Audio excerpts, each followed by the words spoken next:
With a great parade in Sydney, the Commonwealth of Australia marks an anniversary. 50 years of dramatic progress since a half-dozen separate colonies joined together in 1901 to form a new nation. Captain Cook, commemorated in this float, claimed this continent for Britain in 1770.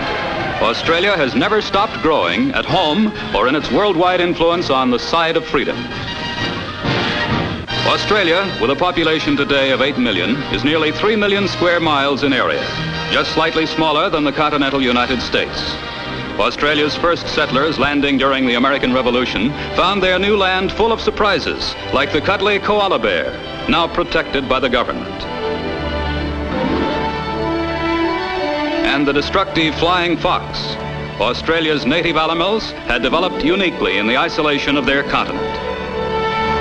Almost a symbol of Australia is the kangaroo.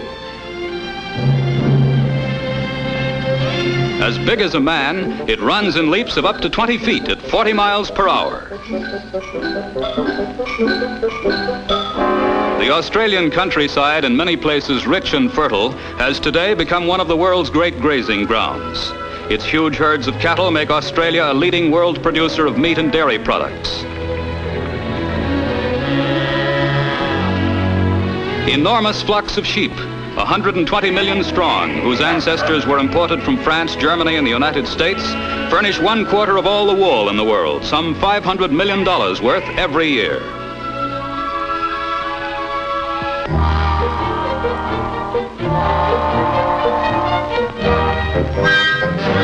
Sydney, Australia's largest city, a modern metropolis of 1.5 million, is the site of what Australians call the greatest fair on earth. And it might be, with its 1.25 million visitors, its vast exhibits, its enthusiastic junior farmers like America's 4-H groups, and its magnificently bred animals of every kind.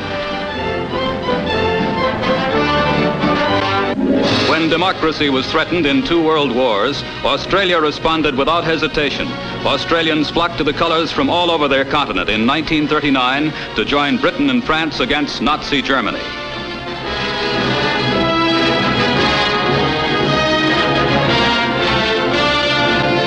They distinguished themselves immeasurably in Africa, in Europe, and in the Pacific.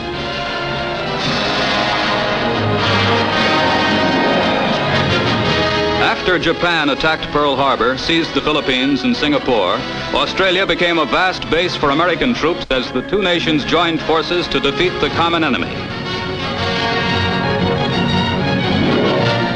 General Douglas MacArthur set up headquarters on Australian soil in March 1942. Today, Australian troops share in the Allied occupation of Japan.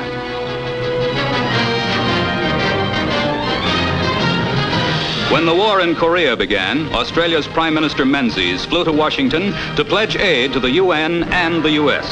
Aussie air squadrons went into action in Korea only a few days after America's, and were followed by naval and ground units. A great Australian air hero, Wing Commander Spence, was decorated by America's General Stratemeyer. Later, he was killed in action in Korea. Australia's capital is the new and beautiful city of Canberra. Like Washington, D.C., it's a federal territory. The city was designed by an American, Walter Burley Griffin.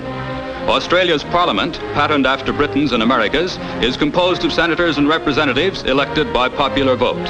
Members of opposing parties sit on opposite sides of the chamber.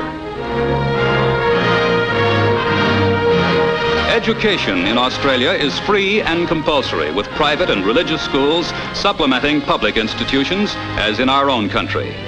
These are the children of a democracy.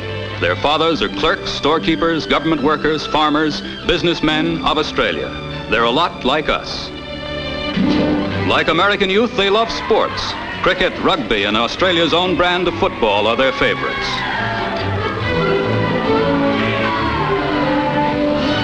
Melbourne is Australia's second city, capital of the state of Victoria, and until 1927, capital of the entire Commonwealth.